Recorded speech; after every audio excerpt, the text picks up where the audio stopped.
ஒரு சிலர் சொல்லும் போது யெகோவா தேவனுக்கு 1000 நாமங்கள் இருக்கிறது என்று சொல்லி பாருங்க. 1000 நாமங்கள் எல்லாம் தேவனுக்கு கிடையாது.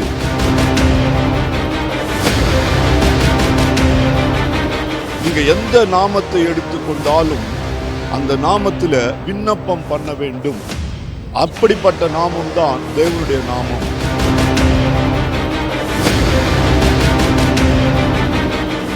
எப்போதுமே ஒரு நாமத்தை நாம் எப்படி புரிந்து கொள்ள வேண்டும் என்று சொன்னால், அந்த நாமத்தை யார் பயன்படுத்துகிறது, அந்த நாமம் பயன்படுத்தக்கூடியவர்கள் யார், அவர்கள் தேவனுடைய பிள்ளைகளா?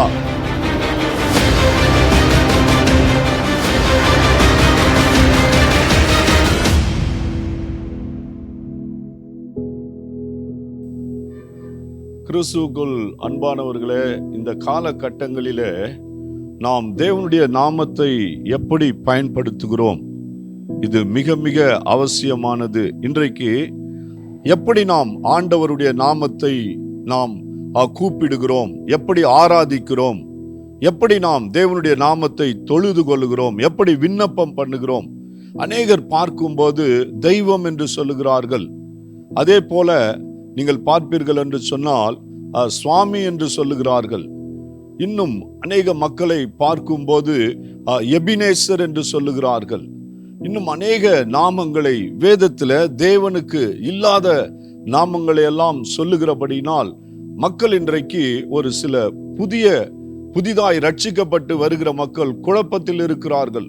ஒரு சிலர் சொல்லும்போது யெகோவா தேவனுக்கு 1000 நாமங்கள் இருக்கிறது என்று சொல்லி பாருங்க. 1000 நாமங்கள் எல்லாம் தேவனுக்கு கிடையாது. தேவாதி தேவனுக்கு 1000 நாமங்கள் கிடையாது. ஏன் இதை நான் சொல்லுகிறேன் என்று சொன்னால், வேதத்தை நாம் தெளிவாய் வாசித்து புரிந்து கொள்வோம் என்று சொன்னால் தேவனுடைய நாமத்தை சரியாய் நாம் பயன்படுத்துவோம், சரியாய் மகிமைப்படுத்துவோம். தேவனுடைய நாமத்தை நாம் எப்படி தெரிந்து கொள்ளுகிறது? தேவனுடைய நாமம் என்பது அது உயர்ந்த அடைக்கலமாயிருக்கிறது. ஒன்று, அந்த நாமம் விண்ணப்பம் பண்ணக்கூடிய நாமமாயிருக்க வேண்டும். நீங்க எந்த நாமத்தை எடுத்துக்கொண்டாலும் அந்த நாமத்தில் விண்ணப்பம் பண்ண வேண்டும். அப்படிப்பட்ட நாமம் தான் தேவனுடைய நாமம். தொழுது கொள்ள வேண்டும், அதே போல துதிக்க வேண்டும், ஆராதிக்க வேண்டும். இதுதான் நாம் தேவனுடைய நாமத்தை தெரிந்து கொள்ள முடியும். இதைத்தான் நாம் தேவனுடைய நாமம் என்று விசுவாசிக்க முடியும். அநேகர் பார்க்கும்போது வேதத்தில் தேவனுக்கு இல்லாத நாமங்களை சொல்லுகிறார்கள், விசுவாசிக்கிறார்கள், உச்சரிக்கிறார்கள். இவைகள் எல்லாம் அது சரியாய் தேவனை மகிமைப்படுத்த கூடாதபடிக்கு இருக்கிறது. இன்றைக்கு நாம் அந்த சுவாமி என்று சொல்லப்படுகிற நாமம் என்னவென்று பார்ப்போம். யோனாவின் புஸ்தகம் 1வது அதிகாரம் 3வது வசனம் சொல்லுகிறது, அப்போது யோனா கர்த்தருடைய சமூகத்திலிருந்து விலகி. அவன் பாருங்க, இந்த யோனா தேவனுடைய சமூகத்திலிருந்து விலகி போகிறான். தேவனுடைய சமூகம் என்பது ஒரு உன்னதமானது, ஒரு விலையேற பெற்றது, மனுஷனை வழிநடத்தக்கூடியது, காக்கக்கூடியது, தப்புவிக்கக்கூடியது. அதுதான் இந்த உலகத்தில் மிகப்பெரிய மேன்மையானது. அதுதான் தேவனுடைய சமூகம், தேவனுடைய பிரசன்னம், தேவனுடைய மகிமை. இவைகள் எல்லாம் உன்னதமானது. இதையெல்லாம் யாராலும் எந்த விலை கொடுத்து வாங்க முடியாது. ஆனால் தேவன் தம்முடைய ஊழியக்காரர்களுக்கு கொடுத்திருக்கிறார். இந்த யோனா என்ன செய்கிறான்? தேவ சமூகத்திலிருந்து விலகி தேவன் சொன்ன இடத்திற்கு போகாமல் அவன் எங்கே போகிறான் என்று சொன்னால், ஆண்டவர் அவனை சொல்லுகிறார், நினிவே பட்டணத்துக்கு போக சொல்லுகிறார். ஆனால் அவன் தர்சீசுக்கு போகிறதை பார்க்கிறோம். அப்படியானால் தேவ சமூகத்திலிருந்து விலகிவிட்டான். 2வது, தேவன் சொல்லின இடத்திற்கு போகாமல் அவனுடைய மன விருப்பமான ஒரு இடத்திற்கு போகிறான். ஆனால் அவனுடைய போகிற அந்த யாத்திரை, இதை தான் நம்ம முக்கியமா கவனிக்கணும். எப்போதுமே ஒரு நாமத்தை நாம் எப்படி புரிந்து கொள்ள வேண்டும் என்று சொன்னால், அந்த நாமத்தை யார் பயன்படுத்துகிறது, அந்த நாமம் பயன்படுத்தக்கூடியவர்கள் யார், அவர்கள் தேவனுடைய பிள்ளைகளா, இஸ்ரவேலர்களா, கிறிஸ்துவினால் மீட்கப்பட்டவர்களா, எல்லாவற்றையும் நாம் புரிந்து கொண்டுதான் அந்த இடத்துல அந்த வேத வசனத்தின்படி நாம் நாமத்தை தெரிந்து கொள்ள வேண்டும். அதைத்தான் வேதம் சொல்லுகிறது.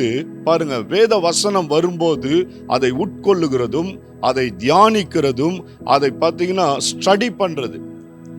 அந்த வேத வார்த்தைகளை நாம் எப்போதெல்லாம் தியானிக்கிறோமோ, எப்போதெல்லாம் அதை ஆராய்ச்சி செய்கிறோமோ, அது மிக மிக ஒரு ஆசீர்வாதமாய் இருக்கும். அப்படியானால் இந்த இடத்துல யோனா தேவனுடைய சமூகத்தை விட்டு அவன் விலகி போகிறான். போகும்போது என்ன சம்பவிக்கிறது என்று சொன்னால், கப்பலிலே ஒரு பெரும் காற்று அடிக்கிறதை பார்க்கிறோம். கப்பல் அந்த இடத்துல மிகவும் நிலை குலைந்து போகிறதை பார்க்கிறோம். அந்த 6வது வசனத்தை நாம் பார்க்கும்போது, அப்போது மாலுமி அவனிடத்தில் வந்து, நீ நித்திரை பண்ணுகிறதென்ன? எழுந்து உன் தேவனை நோக்கி வேண்டிக்கொள், நாம் அழிந்து போகாதபடிக்கு சுவாமி ஒருவேளை நம்மை நினைத்தருள்வார் என்று சொல்லுகிறான். இந்த இடத்துல அவன் சொல்லும்போது சாமி என்று அந்த நாமத்தை பயன்படுத்துகிறதை பார்க்கிறோம். இவன் ஒரு கப்பல் மாலுமி, யூதன் அல்ல, தேவனை தெரிந்து கொண்டவன் அல்ல, அவன் ஒரு எபிரேயன் கிடையாது.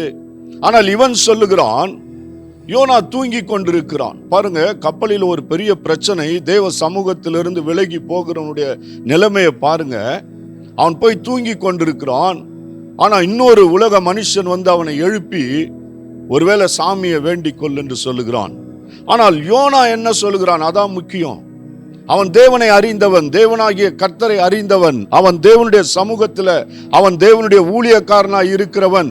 இந்த இடத்துல கப்பல் மாலுமி ஒருவேளை சுவாமி என்று சொல்லலாம். ஆனால் யோனா என்ன சொல்லுகிறான்? 9வது வசனத்துல, அதற்கு அவன், நான் எபிரேயன், சமுத்திரத்தையும் பூமியும் உண்டாக்கின பரலோகத்தின் தேவனாகிய கர்த்தரிடத்தில் பயபக்தியாய் உள்ளவன். சொல்றான், அவர் எபிரேயன், ஆனால் நான் ஆராதிக்கிற கர்த்தர், இதான் நாமம். அவர் யார் என்று சொன்னால் தேவன். அவர் யார்? வானத்தையும் பூமியும் சர்வத்தையும் படைத்தவர். இதுதான் நாமம். அந்த சாமி என்று சொல்லப்பட்டது நாமம் கிடையாது. இந்த இடத்துல இவன் சொல்லுகிறான் பாருங்க, யோனா சொல்லுகிறான், தேவனாகிய கர்த்தர். அதே தான் 2வது அதிகாரம் 1வது வசனத்திலும் சொல்லும் போது, அந்த மீனின் வயிற்றில் இருந்து யோனா தன் தேவனாகிய கர்த்தரை நோக்கி விண்ணப்பம் பண்ணினான். பாருங்க, விண்ணப்பம் பண்ணக்கூடிய ஒரு நாமம். என்ன நாமம்? தேவனாகிய கர்த்தர். அவன் தேவனை அறிவிக்கிறான், தேவனை விசுவாசிக்கிறான், அவன் தேவனுடைய செயல்களை சொல்லுகிறான். அவர் வானத்தையும் பூமியும் படைத்த சர்வ வல்லமை உள்ள தேவன்.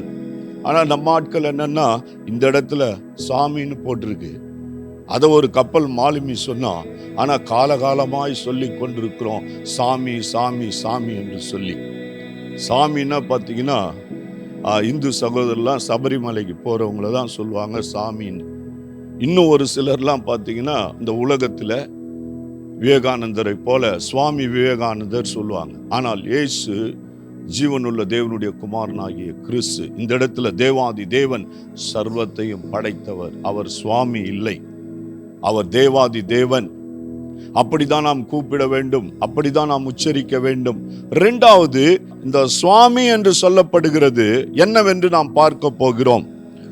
நியாயாதிபதிகள் 17வது அதிகாரத்தில் இங்கு 1வது வசனம், மீகா என்னும் ஒரு மனுஷன் இருக்கிறான். அவன் யாருன்னு சொன்னீங்கன்னா, பொல்லாத திருட்டு மனுஷனுடைய தாயுடைய அந்த வெள்ளி காசுகளையே திருடினவன். அவன் என்ன பண்றான்னா, 5வது வசனத்துல, மீகா சுவாமிக்கு ஒரு அறை வீட்டை நியமித்து வைத்தான். அவன் ஒரு ஏபோத்தையும் சொருபங்களையும் உண்டு பண்ணினான். இந்த மீகா எப்படிப்பட்டவனா, அவன் ஒரு அறை வீட்டை, ஒரு வீட்டை கட்டுறான், அதுல சொருபங்களை உண்டு பண்ணுகிறான், விக்கிரகங்களை உண்டு பண்ணுகிறான்.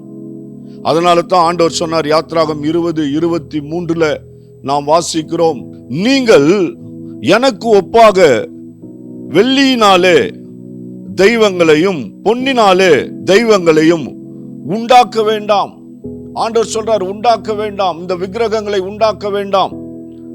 இந்த விக்கிரகம் என்பது சுவாமி, அதைத்தான் சாமி என்று சொல்லி நியாயாதிபதிகள் புஸ்தகத்தில் வாசிக்கிறோம். அதைத்தான் இந்த மீகா அதை அவன் வணங்குகிறான், ஒரு அறை வீட்டை கட்டுகிறான், அந்த விக்கிரகத்தை செய்கிறான். ஒரு சொரூபத்தையும் ஒரு விக்கிரகத்தையும் அவன் உண்டு பண்ணுகிறான். 4வது வசனம் சொல்லுகிறது. அப்படியானால் நாம் இந்த வார்த்தைகளை தியானிக்கும் போது இந்த நாமங்களை சொல்லுகிறவர்கள் யார்? இந்த நாமம் யாருக்காக சொல்லப்பட்டிருக்கிறது? அதுதான் ரொம்ப முக்கியம். அப்படி நாம் ஆராய்ந்து படித்தால்தான் தேவனுடைய நாமத்தை நாம் சரியாய் புரிந்து கொள்ள முடியும். அப்படி இல்லைன்னா நம்ம எதையாவது சொல்லி கொண்டிருப்போம், நாம் எதையாவது பின்பற்றி கொண்டிருப்போம். அப்படியானால் இந்த இடத்துல நாம் பார்க்கும்போது இந்த சுவாமி என்று சொல்லப்படுகிறது விக்கிரகத்தை குறிக்கிறது. இதான் நாம் நியாயாதிபதிகள் 17வது அதிகாரத்தில் நாம் வாசிக்கிறோம். அப்படியானால் ஒவ்வொரு காலகட்டங்களிலும் நாம் எப்படிப்பட்டவர்களாய் இருக்கிறோம்? இன்னும் அநேக வசனங்களை நாம் தியானிக்க போகிறோம். கர்த்தர் உங்களை ஆசீர்வதிப்பார். நாம் சரியாய் தேவனுடைய நாமத்தை உச்சரிப்போம், தொழுது கொள்வோம், அவரை ஆராதிப்போம். தேவாதி தேவன், தேவனாகிய கர்த்தர் சர்வ வல்லவராயிருந்து உங்களை ஆசீர்வதித்து உயர்த்த அவர் போதுமானவராயிருக்கிறார். ஆமென். God bless you.